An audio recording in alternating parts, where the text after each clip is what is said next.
boa tarde.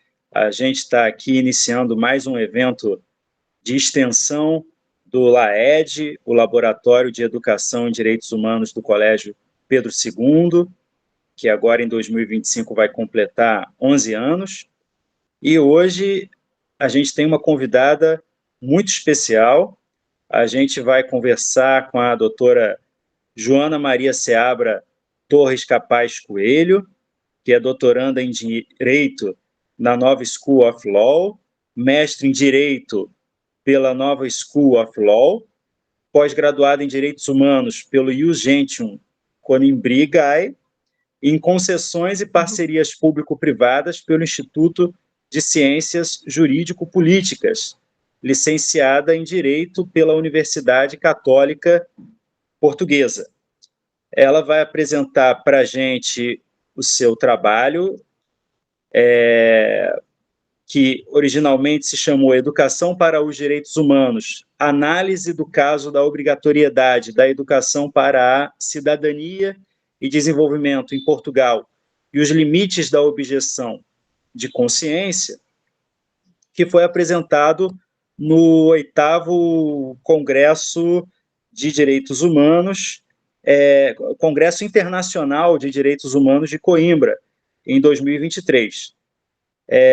A gente vai postar esse vídeo em abril de 2025, no marco dos 50 anos da primeira eleição realizada em Portugal, depois do 25 de abril de 74, né, a Revolução Portuguesa, que foi uma eleição para a Assembleia Constituinte. Mas a gente está realizando essa gravação em um dia também significativo, 10 de março, que é véspera do 11 de março de 2025, em que também vão se completar 50 anos de uma tentativa, ainda bem frustrada, de um golpe de Estado contra a democracia a que Portugal resistiu em 1975. Então, esse ano de 75 é duplamente importante. Portugal resiste em março a uma tentativa de golpe, e nós vínhamos falando agora há pouco, antes de começar a gravação, como a ascensão de certos movimentos políticos trazem, né, esse clima que se vivia, então, novamente, do ponto de vista ideológico, e a gente também celebra, e isso é muito importante, os 50 anos da eleição da Assembleia Constituinte Portuguesa em 75. Então, hoje, o nome do evento, né, que é a nossa segunda Conferência Internacional de Educação em Direitos Humanos, é Educação para os Direitos Humanos em Portugal, análise de um caso concreto, e nessa segunda conferência a gente faz também referência à primeira conferência ocorrida em novembro de 2024, há alguns meses, dias depois do 11 de novembro, que é a data da independência de Angola, e um dia antes do nosso dia da proclamação da República, em que a gente teve aqui presencialmente, no campus centro do Colégio Pedro II, com a doutora Florita Tello, que também correlacionou educação em direitos humanos e gênero. E hoje a doutora Joana Capaz Coelho também vai fazer essa correlação, vocês vão ver daqui a pouco de que forma, a partir de um caso concreto muito importante, que vem sendo muito discutido, e a doutora Joana vinha me atualizando agora há pouco, que vem sendo rediscutido em Portugal, sobre o qual ela realizou uma pesquisa que eu considero da maior relevância e que vai nos atualizar sobre o quanto um esforço para uma educação em direitos humanos em Portugal tem encontrado certa resistência, digamos assim, não é? Ela vai tratar do caso de objeção de consciência na educação portuguesa, que envolveu alunos de um agrupamento de escolas em Famalicão, em que os pais dos alunos recusaram que os filhos frequentassem a disciplina de educação para a cidadania e o desenvolvimento, alegando objeção de consciência. E aí, as considerações que a doutora Joana Capaz vai fazer vão nos ajudar aí a compreender o alcance dessa discussão para o nosso campo da educação e direitos humanos, inclusive aqui no Brasil. Doutora Joana, muito obrigado pelo seu aceite, muito obrigado por estar aqui conosco, a palavra é sua. Antes de mais, boa tarde a todos. Queria começar por agradecer ao professor Carlos Eduardo Rego e ao Laboratório de Educação e Direitos Humanos do Colégio Pedro II pelo amável convite para apresentar o meu trabalho intitulado Educação para os Direitos Humanos em Portugal, a análise de um caso concreto. Como o Dr. Carlos referiu, eu apresentei este trabalho no 28º Congresso Internacional de Direitos Humanos em Coimbra, em 2023, e o trabalho vai ser publicado nos anais dos artigos completos do Congresso, e eu deixo o link para consulta caso pretenderem mais tarde analisar. Em relação ao artigo em concreto, o que é que se passa? A inclusão da Unidade Curricular de Cidadania e Desenvolvimento nas componentes do Currículo Nacional Português, desde a educação pré-escolar até ao final da escolaridade obrigatória, bem como a possibilidade dos pais invocarem a objeção de consciência para impedir que os seus filhos frequentem esta unidade curricular, tem vindo a ocupar os mídia e a opinião pública portuguesa. Com este artigo, o que eu pretendi foi contribuir para esta discussão a partir da análise jurídica e filosófica de um caso concreto, de um processo judicial que está a correr os seus termos em Portugal e que opõe os pais de 2 alunos que proibiram os seus filhos frequentar esta unidade curricular ao Ministério da Educação. O artigo que eu redigi está dividido em 3 capítulos diferentes, precedidos de uma introdução e seguidos de uma conclusão. Nos 2 primeiros capítulos, analiso os instrumentos normativos de maior relevo em matéria de direito à educação e de educação para os direitos humanos, nos planos internacional, europeu e nacional. E, finalmente, no último capítulo, analiso este processo judicial que está a ocorrer em Portugal. Analisados os argumentos apresentados por ambas as partes, irei concluir que não assiste razão aos pais dos alunos na pretensão de que a unidade curricular tenha caráter facultativo, nem na invocação da objeção de consciência.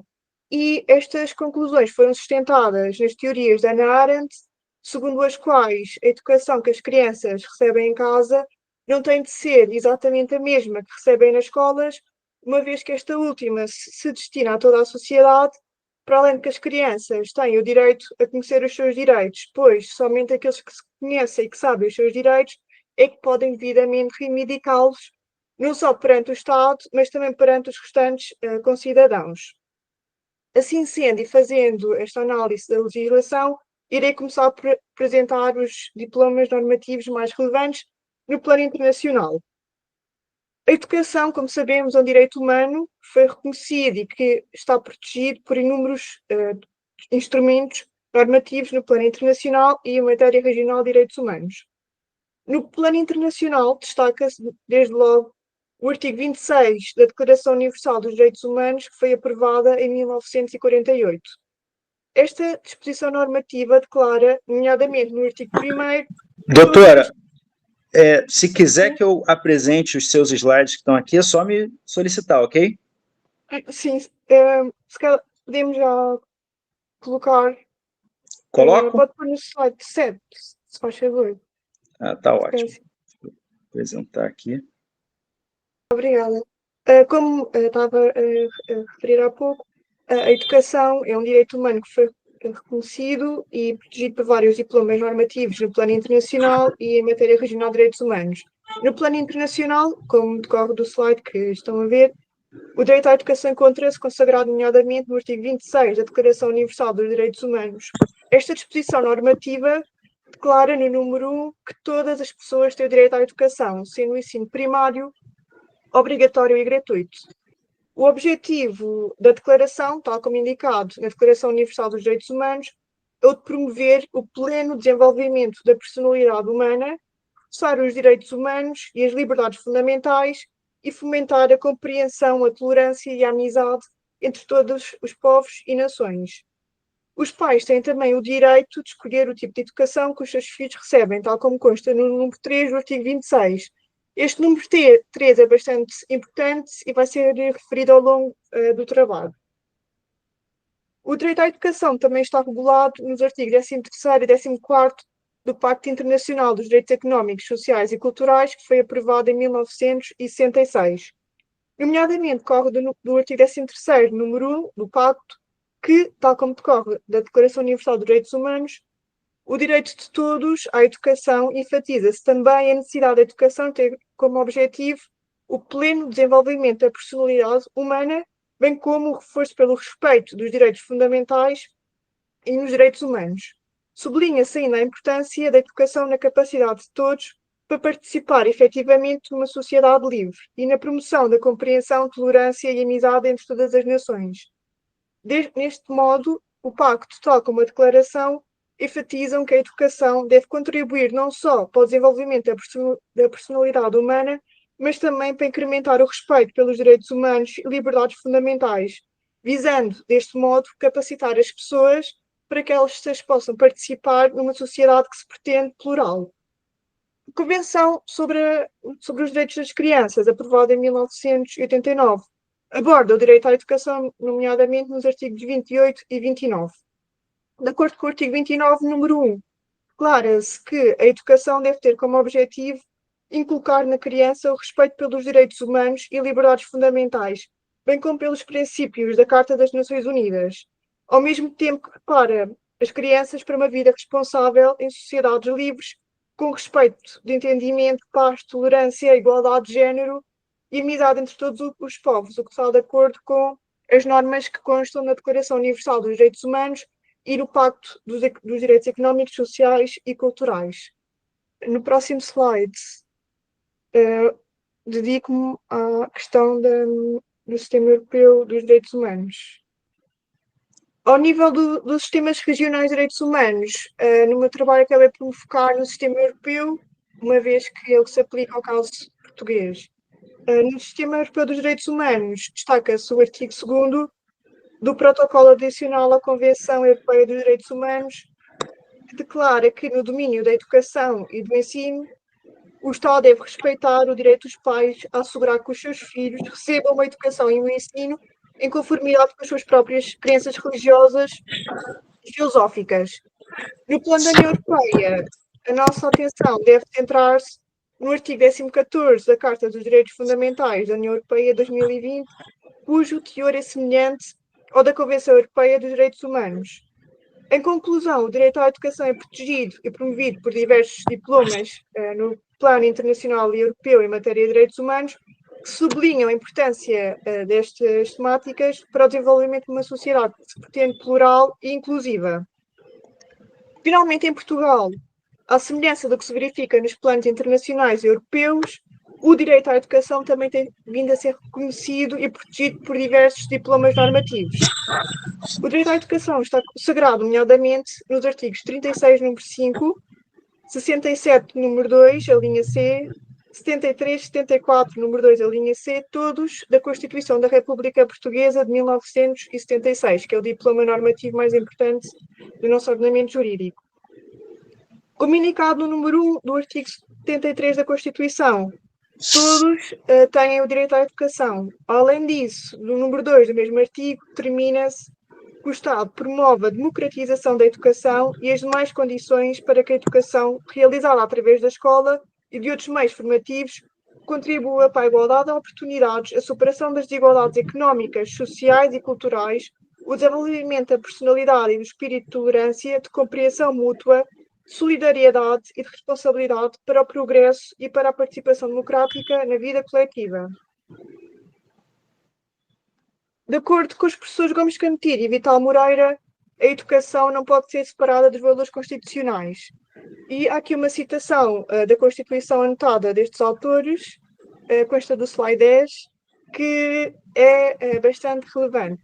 Tal como dizem estes autores, a educação não é um processo alheio a valores, mas estes não podem deixar de ser os valores constitucionais consubstanciados na contribuição para a igualdade de oportunidades, superação das desigualdades económicas, sociais e culturais, desenvolvimento da personalidade e do espírito de tolerância, de compreensão mútua, de solidariedade e de responsabilidade, progresso social e participação democrática na vida coletiva. Não podendo a educação ser ideologicamente programada pelo Estado, ela também não pode, pelo menos, contrariar os valores democráticos ou constitucionais. O artigo 74, número 2, a linha C da Constituição, delimita o âmbito da responsabilidade do Estado em assegurar o ensino básico universal, obrigatório e gratuito.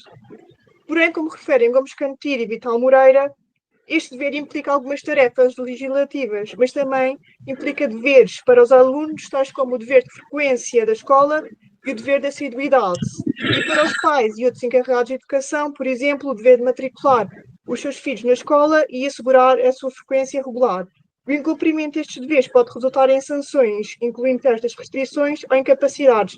E exatamente estes deveres que se mostram se não se mostram cumpridos no caso alvo de análise. De forma complementar, o artigo 36, número 5 da Constituição estabelece que os pais têm o direito e o dever de educar e manter os seus filhos, enquanto o artigo 67, número 2, a linha C, estipula que o Estado deve cooperar com os pais na educação dos seus filhos. E estas disposições são coerentes, tal como nós vimos no início da apresentação, com o número 3 do artigo 26 da Declaração Universal dos Direitos Humanos.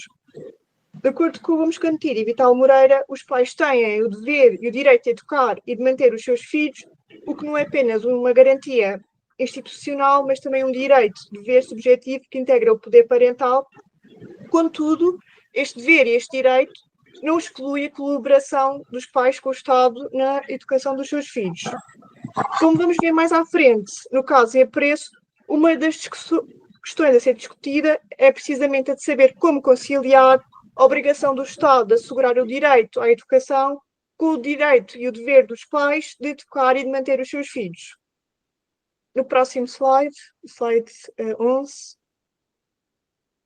trato da matéria da educação para os direitos humanos, uma vez que já foi apresentado os diplomas normativos mais relevantes em matéria de direito à educação nos planos internacional, europeu e nacional. Na matéria de educação para os direitos humanos, no plano internacional, a Declaração das Nações Unidas sobre Educação e Formação em Matéria de Direitos Humanos é o diploma mais relevante nesta matéria e foi adotada pela Assembleia Geral das Nações Unidas através de uma resolução proposta pelo Conselho dos Direitos Humanos. Nomeadamente, o artigo 1º, número 1 da Declaração, determina que toda a pessoa tem o direito de conhecer, procurar e receber informações sobre todos os direitos humanos e liberdades fundamentais e deve ter acesso à educação e formação em matéria de direitos humanos. Esta estipulação termina por conseguinte que todas as pessoas têm o direito de conhecer os seus direitos e devem ter acesso à educação e informação em matéria de direitos humanos. O mesmo decorre da linha B do artigo 4º da Declaração, que estabelece que todas as pessoas devem estar conscientes dos seus próprios direitos e obrigações. Deste modo, o objetivo da Declaração não é apenas reconhecer que a educação para os direitos humanos faz parte do direito à educação, mas também e sobretudo que é um direito a ter direitos, na medida em que todas as pessoas devem estar conscientes dos seus próprios direitos humanos para que possam, de forma esclarecida, defendê-los, assegurá-los e promovê-los e protegê-los também. É um direito ao empoderamento de todos. Próximo slide. No próximo slide, no destaque os instrumentos mais relevantes em matéria de educação para os direitos humanos no plano europeu. No plano europeu destaca-se a Carta do Conselho da Europa sobre a Educação para a Cidadania e Direitos Humanos, que foi adotada no âmbito de uma recomendação do Comitê de Ministros. De acordo com a linha B do artigo 2º do capítulo 1º, a educação para os direitos humanos é definida como incluindo a educação, a formação, a sensibilização, a informação, as práticas e as atividades que visam, através da aquisição pelos aprendentes, de conhecimentos e competências, da compreensão e do desenvolvimento das suas atitudes. Só um segundo.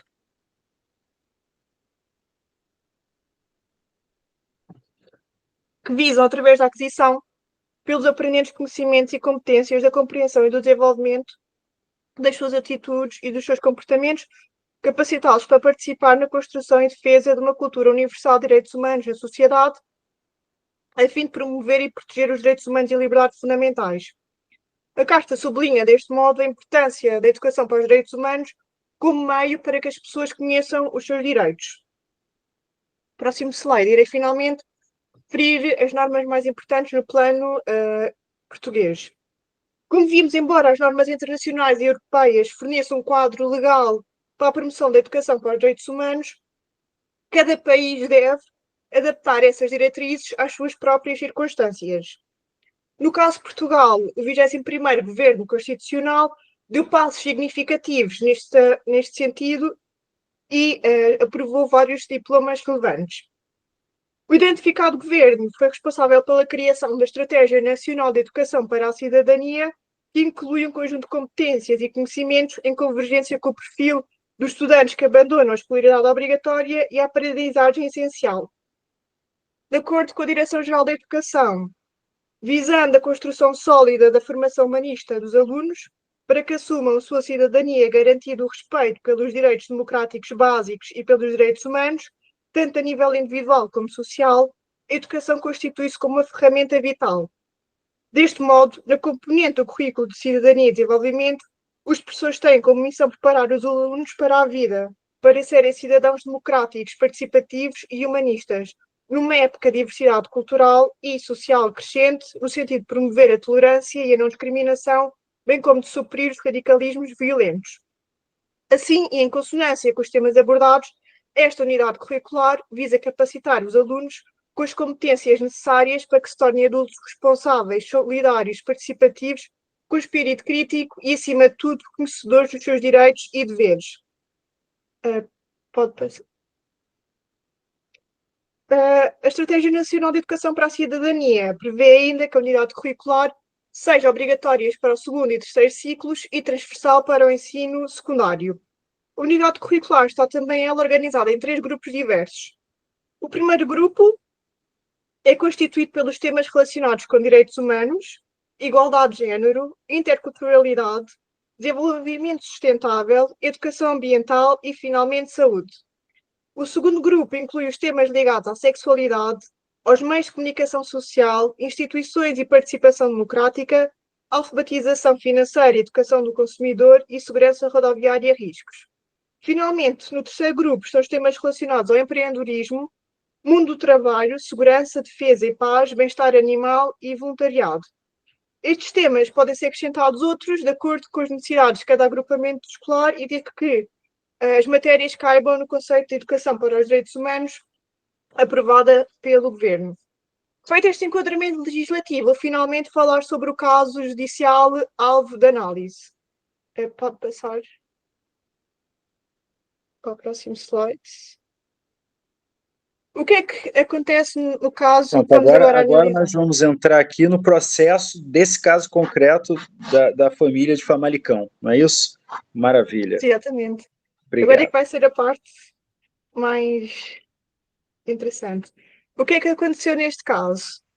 Os pais de 2 alunos que frequentam o agrupamento de escolas Nil Castelo Branco e Vila Nova de Famalicão proibiram os seus filhos de frequentar a unidade curricular de Cidadania e Desenvolvimento, o que determinou que ambos os filhos tivessem excedido o limite de faltas legalmente prometido e, com isto, não tivessem transitado de ano letivo.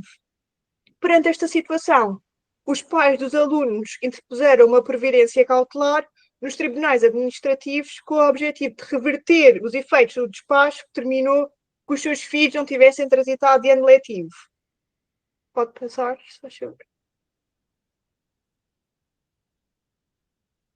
Os pais dos alunos alegaram, nomeadamente, que a unidade curricular de Cidadania e Desenvolvimento não deveria ser obrigatória, mas sim facultativa, dado o seu caráter fortemente ideológico, argumentando, nomeadamente, que os artigos 43, número 2 da Constituição e o artigo número 1, número 3 da Lei de Bases da Educação tinham sido violados.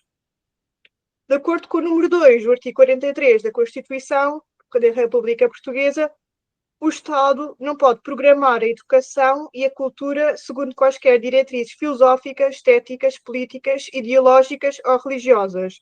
Por outro lado, nos termos da linha A do número 3 do artigo 1º da Lei de Base da Educação, o Estado não pode atribuir-se o direito de programar a educação e a cultura segundo quaisquer orientações filosóficas, estéticas, políticas, ideológicas ou religiosas. Dos preceitos acima identificados resulta no entendimento dos pais dos alunos que a educação deve ser obrigatoriamente neutra do ponto de vista programático, o que significa que o Estado está proibido de dirigir a educação de acordo com quaisquer princípios. E no caso da unidade curricular de cidadania e desenvolvimento, e em específico no que concerne ao módulo da educação sexual, os pais dos alunos vieram argumentar que a disciplina que se pretende ministrar aos meus filhos, à minha revelia, assenta em diretrizes filosóficas e ideológicas contrárias aos valores e às convenções morais e religiosas que prefiro, a partir das quais pretendo exercer o direito e o dever que me assistem, direito e dever estes de educar os meus filhos, aos quais não pretendo, em suma, renunciar. E estas matérias não são de modo algum neutras do ponto de vista dos valores, para não falar do ponto de vista moral e religioso. Deste modo, os pais dos alunos vieram argumentar que as escolas devem colaborar com os pais na educação dos seus filhos, tal como decorre da Constituição, mas nunca se impor a eles no que diz respeito a estas matérias. Além disso, afirmaram que a educação para a cidadania e desenvolvimento dos seus filhos era matéria da sua responsabilidade e que alguns módulos dados nesta unidade curricular lhes causavam especial repúdio e preocupação. Pode passar.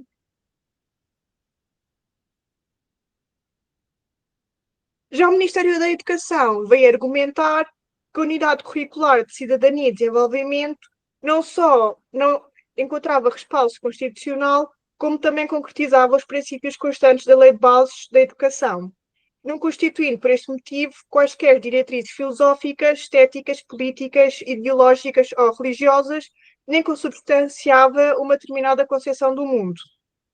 O Ministério veio ainda defender que o objetivo da unidade curricular era apenas o de formar os estudantes para que estes se tornassem cidadãos responsáveis, autónomos, solidários, com espírito crítico, pluralista e democrático. E, portanto, vieram dizer que esta disciplina era obrigatória e aplicava-se a todos os alunos sem qualquer tipo de exceção. Pode passar, se favor. O Ministério reforçou ainda a ideia de que, a partir do momento em que os alunos começaram a faltar às aulas, a disciplina sem nenhum tipo de justificação, foi transmitida aos pais dos alunos de que tinham que ser cumpridos alguns procedimentos constantes da Lei número 51/2012, de 5 de setembro, e que, face a isto, a escola enviou planos de recuperação da aprendizagem aos alunos, com o aviso de que, caso estes não fossem cumpridos, os alunos poderiam ficar retidos no ano escolar em curso, com a obrigação de frequentar as atividades escolares até ao final do ano. No entanto, os pais dos alunos recusaram-se consecutivamente a autorizar a participação dos seus filhos na aplicação destes planos de recuperação de aprendizagens. Pode passar, se faz favor. Portanto, com este caso levantaram-se, por um lado, um problema da objeção de consciência e o outro foi sobre se esta unidade curricular deve ser obrigatória ou se deve ser facultativa. Começando pela objeção de consciência, decorre do artigo 41, número 1 da Constituição da República Portuguesa que a liberdade de consciência, religião e culto é inviolável. No entanto, acontece que o número 6 deste mesmo artigo declara que o direito à objeção de consciência deve ser garantido nos termos da lei. Só que o direito à objeção de consciência não está regulamentado no caso do direito administrativo do ensino público básico e secundário. Apesar disto, os pais dos estudantes vieram defender a aplicabilidade direta do direito à objeção de consciência nos termos do artigo 41, número 6, uma vez que o direito à objeção de consciência está sujeito ao regime do artigo 18 da Constituição. Assim, e porque não concordavam com o conteúdo da unidade curricular de cidadania e desenvolvimento, os pais invocaram este instituto para, com isto, proibir os seus filhos participarem nas aulas daquela unidade curricular. O Ministério da Educação, por outro lado, alegou que, apesar do direito à objeção de consciência estar protegido no capítulo das liberdades e garantias, continua a estar sujeito a regulamentos legais e não pode ser aplicado diretamente sem diretrizes específicas, conforme consta no artigo 41, número 6 da Constituição. E o Ministério argumentou também que, não existindo qualquer base legal para que os pais pudessem proibir os seus filhos de frequentar as aulas de cidadania e desenvolvimento, e uma vez que tinham excedido o limite de faltas legalmente permitido, teriam que estar sujeitos às consequências legais, isto é, os alunos não poderiam transitar de ano. Pode passar, se faz favor. Feito este enquadramento jurídico, Para analisar estas questões, recorri a duas obras de referência de Hannah Arendt, que foi uma filósofa alemã de origem judaica, nascida no século passado, que emigrou para os Estados Unidos da América durante a Segunda Guerra Mundial devido a perseguições nazis. Hannah Arendt, em As Origens do Totalitarismo, veio a demonstrar, através da apresentação da situação vivida pelos apátridas durante a Segunda Guerra Mundial, que os direitos do homem não tinham eficácia perante o Estado quando os indivíduos não eram reconhecidos como cidadãos. Foi esta percepção desta realidade que determinou a sua formulação da teoria do direito a ter direitos, pois, como defendia, todos os seres humanos têm o direito a que os seus direitos sejam reconhecidos pelos Estados. Esta teoria é aplicável com adaptações a este processo judicial, pois, como explica Graziella Brito, da mesma forma que a autora reconhece o direito do ser humano a ter os seus direitos reconhecidos pelo Estado, pode afirmar-se que a cidadão precisa de saber que esses direitos de facto existem e como funcionam, havendo de reconhecer os direitos das crianças a saber os seus direitos, ou seja, é necessário que se ensine essas crianças sobre os direitos nas escolas como forma de preparar o cidadão. De facto, para que as crianças se tornem cidadãos emancipados e críticos, têm o direito a conhecer os seus direitos, pois somente aqueles que conhecem e compreendem os seus direitos é que os podem vir a reivindicar adequadamente, não só perante o Estado, mas também perante os restantes concidadãos. E a escola desempenha um papel fundamental neste processo de educação das crianças. Pode passar, se faz favor. Hannah Arendt também vem a defender no texto A Crise na Educação, que integra a obra Entre o Passado e o Futuro, que esta missão de ensinar às crianças os seus direitos cabe aos professores, que devem ser responsáveis pela transmissão de conhecimento aos estudantes, fazendo a ligação entre o passado e o futuro, pressionando-os deste modo as bases necessárias para que possam, como adultos no futuro, participar na esfera pública do seu Estado com pleno conhecimento dos seus direitos. E a autora faz também uma distinção entre três esferas: a esfera privada, a pré-política e a pública. De acordo com Hannah Arendt, a educação que se vincula à esfera pré-política permite às crianças transitar da esfera privada dos seus lares para a esfera pública dos Estados. Pode passar, por favor. Neste contexto, considero, feita esta análise, que o juízo do Tribunal Administrativo e Fiscal de Braga, do Tribunal Central Administrativo Norte e do Supremo Tribunal Administrativo tiveram razão quando decidiram que as alegações dos pais dos alunos relativamente à objeção de consciência não mereciam acolhimento. Do ponto de vista considerado, o Instituto da Objeção de Consciência não pode legitimar qualquer forma de privação do conhecimento, pois o facto dos alunos terem acesso ao conhecimento, por um lado, não os impede, no decurso da sua vida e formação, rejeitarem os conhecimentos que são transmitidos na sala de aula e também não os impedem de poderem discutir o conteúdo destes direitos, inclusivamente em casa com os seus pais e posteriormente se poderem posicionar em relação a estes direitos. Pode passar, se faz favor. Como decorre do acórdão do Supremo Tribunal Administrativo relativamente a este processo cautelar, os pais, de acordo com o seu direito e dever de educar os filhos, continuam a exercer esse direito, procurando contrariar aqueles ensinamentos ministrados na escola com os quais os pais não concordam. Uma vez que, como se explica, o conhecimento, seja ele qual for, jamais será prejudicial desde que acompanhada a possibilidade de questionamento, assunção ou mesmo rejeição nesta parte com os limites decorrentes dos direitos humanos no respeitante a práticas racistas ou xenófobas, por exemplo. Desta forma, e como decorre das teorias da Hannah Arendt, o importante é transmitir aos alunos as bases para que as crianças se tornem adultos responsáveis, com espírito crítico, autónomo, emancipado, consciente dos seus direitos e deveres, com capacidade para participar na vida pública do seu Estado, mas também com os instrumentos necessários que lhes permitam fazer parte do Estado de Direito democrático, pluralista, inclusivo e defensor dos direitos humanos. Pode passar, por favor. No que diz respeito à frequência obrigatória da unidade curricular, concordo, nomeadamente com o Ministério da Educação, pois, como alegaram, a unidade curricular em causa não tem um caráter ideológico, visando, de acordo com o texto constitucional, sensibilizar os estudantes para o que passa no mundo. Por consequente, considero que a unidade curricular de cidadania e desenvolvimento não só não põe em causa a obrigatoriedade da educação ser programaticamente neutra, como também não colide com o direito dos pais escolher o tipo de educação a dar aos seus filhos. De acordo com o pensamento argumentativo da Hannah Arendt, a educação que as crianças recebem em casa não tem de ser exatamente a mesma que recebem nas escolas, uma vez que esta última é uma matéria de interesse público, é da responsabilidade do Estado e é dirigida a toda a sociedade, uma sociedade que é constituída por uma pluralidade de pessoas que também têm crenças e religiões diferentes entre si. Pode passar, se faz favor.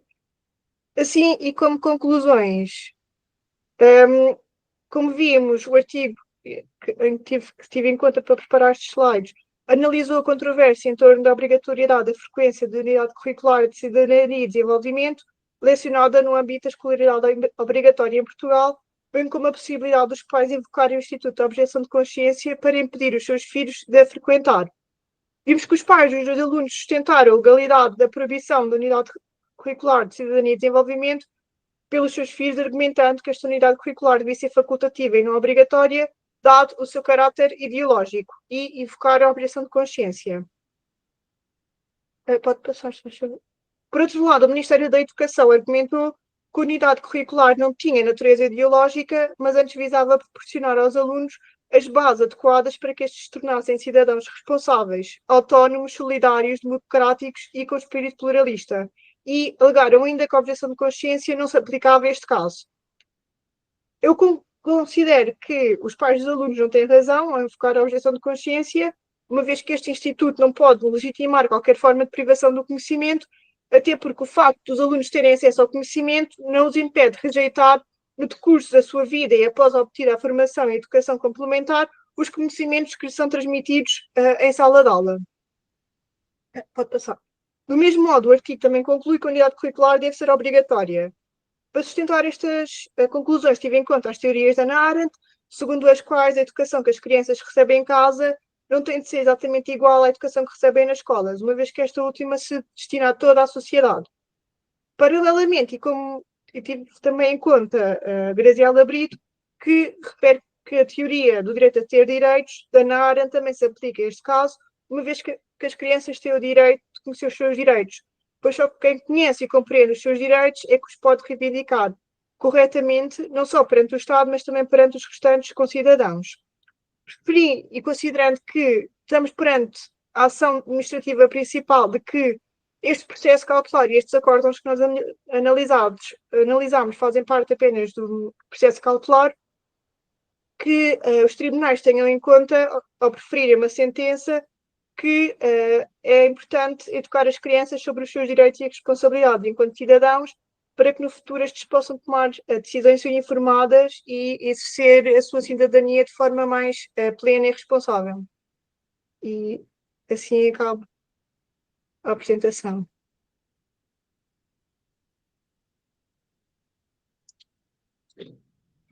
Bom, excelente a pesquisa realizada pela doutora Joana. Acho, né, às vezes algumas pessoas podem ter alguma dificuldade com a dicção portuguesa, porque nós falamos mais devagar, mas essa gentileza sua muito grande de disponibilizar todo esse conteúdo em slides, seguramente vai facilitar aqueles que estiverem interessados nessa discussão sobre educação e direitos humanos, em especial no processo 0.001/28,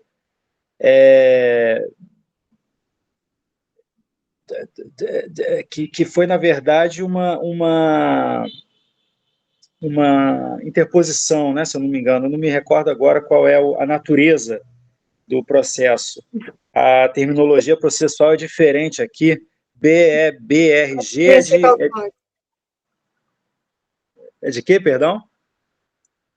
Foi uma providência cautelar e agora é que está a decorrer o processo principal. Isso, foi uma cautelar, não é? Foi uma providência cautelar. Então, eu acho que... Só que a discussão, né, o Cavaco Silva se manifestando, o Passos Coelho se manifestando, pessoas de relevância na política portuguesa se manifestando. E no Brasil, há 10 anos atrás, nós tivemos um movimento muito forte chamado Escola Sem Partido, que teve como um dos eixos combater a educação de gênero, né, na escola, na educação básica. E quando eu vi esse caso, eu me conectei com aquele momento, porque nós também estávamos, na ocasião, muito desejosos de alguma decisão judicial, de alguma coisa que pacificasse a questão, né, sobre isso que foi colocado, que a senhora colocou se baseando em Hannah Arendt, mas que a gente concorda até do ponto de vista constitucional, digamos assim, né, do ponto de vista sociológico, não só. Quer dizer, a Hannah Arendt traduz algo com o que a gente pensa, independente de ser a perspectiva da autora, né? Uma perspectiva humanizadora da educação e que vê a educação escolar como uma educação voltada para a coletividade, para a sociedade, para o interesse público. Então, não tem que ser uma educação voltada para os valores familiares. Essa é uma questão que se coloca no Brasil sempre que se defende o ensino religioso nas escolas públicas, que o nosso Supremo Tribunal Federal considerou constitucional, infelizmente, por 6 votos a 5, mas que também vem se colocando em outras discussões, por exemplo, do homeschooling. Aqui no Brasil se discute hoje a possibilidade de uma criança não ser obrigatoriamente matriculada na escola e ter toda a sua educação formal propiciada pelos pais em casa. Então, quer dizer, o esfacelamento completo de qualquer sentido público, coletivo, para a educação, né? Que começa, claro, com o privatismo na educação, quando a educação privada começa a crescer muito, e hoje em dia, depois da pandemia, a educação privada superior, por exemplo, já tem crescido assustadoramente na modalidade EAD, né, à distância, que permite coisas como essa conferência, mas que também nem sempre permite um controle da qualidade do ensino oferecido, né? E, sem dúvida alguma, esse privatismo e essa remotização pretendem alcançar a educação básica. E com base, muitas vezes, ainda que não alardeadas, mas em convicções ideológicas do tipo dessa, da família de Famalicão, que entende que, que a educação tem que ser uma transposição dos valores das famílias. Então, realmente, a sua pesquisa sobre esse caso concreto eu considero assim muito importante, principalmente por discutir também essa disciplina, cidadania e desenvolvimento, né?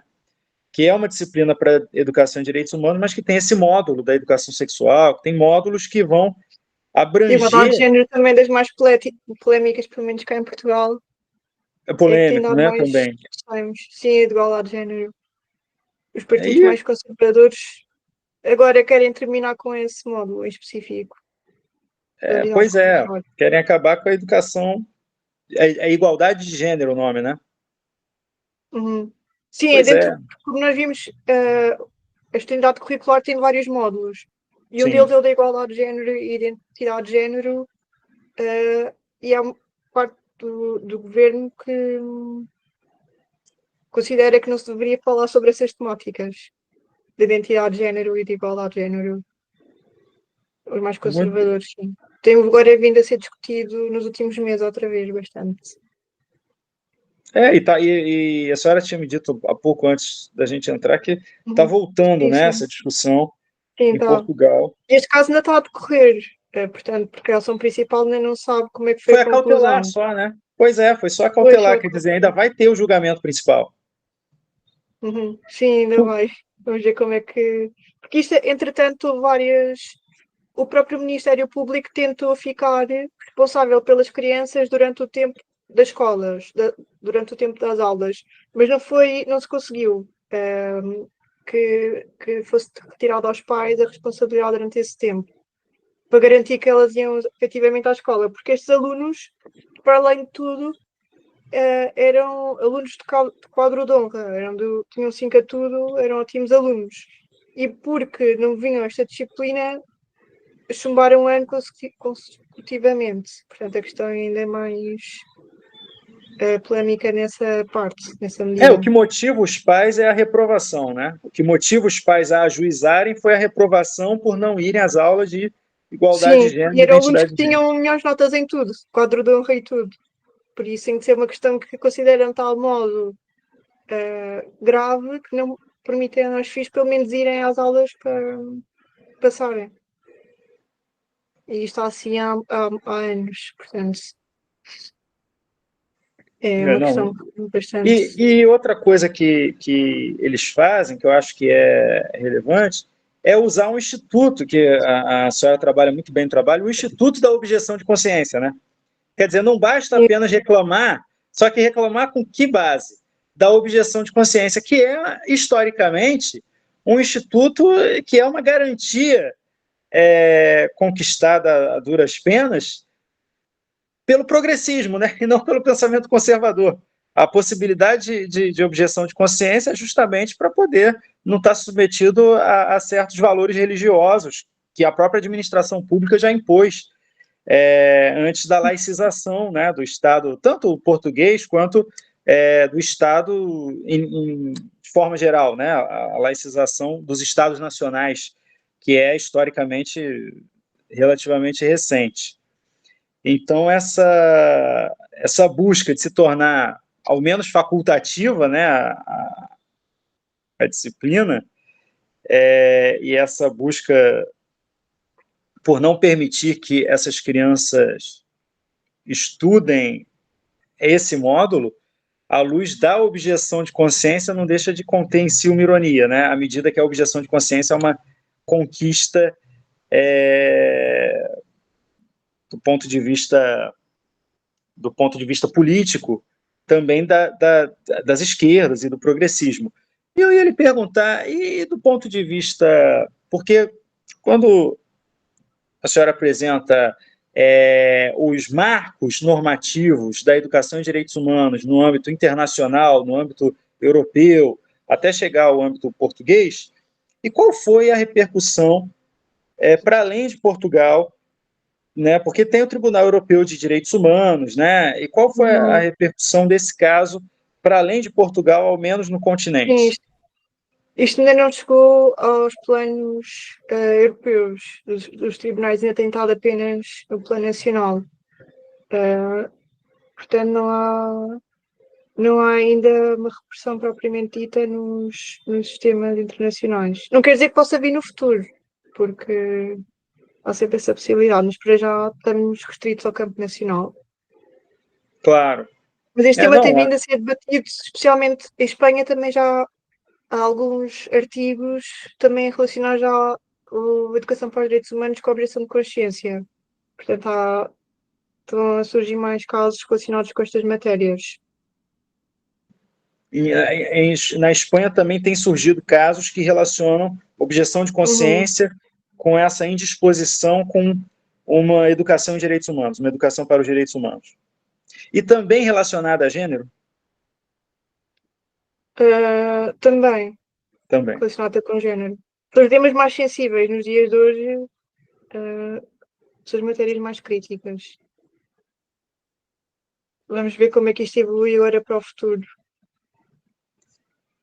Eu acho que a gente tem esse panorama, esse raio-x, porque esse avanço do conservadorismo é global, né? Tá hoje em todos os continentes, a gente acabou de ter aí a posse, né, do Donald Trump nos Estados Unidos, está no início de um novo governo, esse alinhamento das direitas ao redor do mundo, né, traz para a gente desafios, o próprio crescimento a gente falou agora da Espanha, né, das direitas, né, nós aqui no Brasil saímos de um governo identificado com a extrema-direita há pouco tempo e existe usando um termo, parafraseando Marx, um fantasma ronda o mundo, né? E não é o fantasma do comunismo, agora é o fantasma desse fascismo mesmo, né? Ou pelo menos desse protofascismo que se apresenta muitas vezes, quando algumas coisas passam a ser defendidas até com verniz de liberdade de crença e consciência, como é esse caso, né? A pretexto de defenderem liberdade de crença e consciência, se busca, na verdade, deixar de permitir que as crianças tenham uma educação emancipadora, uma educação voltada para a autonomia, para a responsabilidade. E muito boa a E sua menção a Hannah falar Arendt. sobre, e falar sobre temas que fazem parte do mundo atual e que as pessoas devem estar informadas para poderem discuti-las e poderem votar de forma consciente sobre estas matérias, mesmo que não se identifiquem com elas, devem ter consciência das temáticas, senão também não conseguem participar criticamente no mundo. Nós não vivemos numa bolha, não é? Vivemos a conviver com os outros e por isso convém termos acesso ao máximo de informação possível. Pois mesmo que não concordemos com ela, temos a oportunidade de ler mais sobre estas matérias ou discutir mais essas matérias mesmo com os pais. O facto de, nas escolas, estarmos sujeitos a estas temáticas não implica que tenhamos de pensar desta maneira, não é? É só uma forma de adquirirmos o conhecimento. Por isso acho que é sempre Não, uma mais-valia, não perdemos nada com isto, só ganhamos. claro, e a educação para a cidadania hoje, no momento que a gente vive, né, em que se discute tanto democracia, mas em que a gente vê uma dificuldade de algumas pessoas compreenderem o sentido do que é, de fato, uma democracia, substituir, né, essa visão de uma formação para a cidadania por uma educação familiar de caráter talvez até religioso, conservador, é preocupante. Eu acho que a sua Sim, abordagem voltamos para da... trás, Voltamos para trás. É em vez isso, de progredirmos é e isso. aprender, basicamente. A história não tem só avanços, né? Ela tem recuos também. A gente está no momento de recuo. Assim como a sua menção a Hannah Arendt, ela é duplamente interessante, porque ela ilumina o futuro, mas ela também ilumina o passado, porque o momento que ela viveu, ela tem aquele livro, né, Vidas, Homens em Tempos Difíceis, em Tempos Sombrios, alguma coisa assim, e realmente ela tem também aquele crise na educação, não lembro a tradução que Sim, usaram aqui no Brasil, mas é um texto sobre educação, e que tem essa visão, né, de que você precisa apresentar para a criança o mundo, né, o mundo, e não somente formar a criança para vivência que algumas pessoas possam esperar que elas estejam restritas, mas para uma vivência plural, né, e conhecer os direitos, reivindicar esses direitos, né, perante o Estado, perante a sociedade. Achei também muito adequada a sua análise. Eu aqui no Brasil fiz o mestrado e doutorado com um professor, Cláudio Augusto, que na ocasião da Revolução Portuguesa estava aí, e ele tem um livrinho publicado aqui pela Unesp, A Revolução Portuguesa. É um estudioso da Revolução Portuguesa, mas é também, estou falando disso para chegar a esse ponto, é um estudioso também de Hannah Arendt. E ele analisa a Revolução Portuguesa com Hannah Arendt, né? Porque Hannah Arendt morre naquela ocasião, mas ela estava muito interessada, né, nessa última revolução socialista do Ocidente, que foi a Revolução Portuguesa, né? Porque fazer uma revolução é uma coisa, o que você faz depois que você faz uma revolução? E essa interpretação de que essa foi uma revolução arendtiana, né? Uma revolução daquele tipo institucional que ela discute lá no On Revolution, né? Sobre a revolução. E eu acho que é uma autora que, você veja, 50 anos depois, não só da Revolução, mas da Assembleia Constituinte, é uma autora que ilumina o entendimento sobre questões que passam a existir, não é, a partir de uma educação pública pós-processo revolucionário, né? Uma educação pública já engendrada com valores democráticos, valores cidadãos, uhum. não é uma educação pública voltada para uma socialização política doutrinadora, mas é uma educação voltada para uma autonomia do indivíduo, da criança vista como cidadão ou como cidadã, e Hannah Arendt servindo aí como autora que ilumina. Então, parabéns aí novamente também por esse uso, por esse recurso a esse aporte teórico, que eu acho que foi muito bem, enfim, utilizado mesmo. E vamos ver, tem algum palpite, o que pode acontecer com o futuro, com a votação do caso principal, do processo principal, ou por hora acha que o entendimento da cautelar é o que deve prevalecer? Penso que o que os tribunais decidiram na cautelar, em princípio, é o que deve prevalecer, que os pais não têm razão a invocar a obrigação de consciência, por um lado, e por outro também que esta questão da unidade curricular deve ser obrigatória e não facultativa. Mas vamos ver o que é que os tribunais decidem. Eu gostei bastante da argumentação do último acórdão, quando o tribunal veio referir que o conhecimento, seja ele qual for, é sempre uma mais-valia e que os pais em casa podem sempre discutir com os filhos o conteúdo do conhecimento adquirido na sala de aula e com isto dizer aos filhos que não concordam e a partir daí logo se tiram conclusões, mas vamos ver. Isto agora em Portugal também está bastante crítico porque não sabemos se o governo vai cair hoje ou nos próximos dias. Portanto, a partir daqui também se vê como é que vai decorrer esta questão da unidade curricular e assim. Porque são dois problemas, né? Um é o que o tribunal vai decidir, e o tribunal pode mudar a configuração, né, até chegar o momento do julgamento. Sim. Aqui, por exemplo, a gente está sempre olhando no STF o que vai acontecer, quais ministros serão nomeados, porque dependendo dos ministros que sejam... Agora, o caso do filme Ainda Estou Aqui, né? Em 2010, o STF decidiu pela validade da lei da anistia, que é uma lei de 79 que impediu responsabilização penal de agentes do Estado que cometeram crimes de Estado, como aquele relatado no filme. No filme. Isso. Eu vi isso duas vezes, gostei muito. Isso.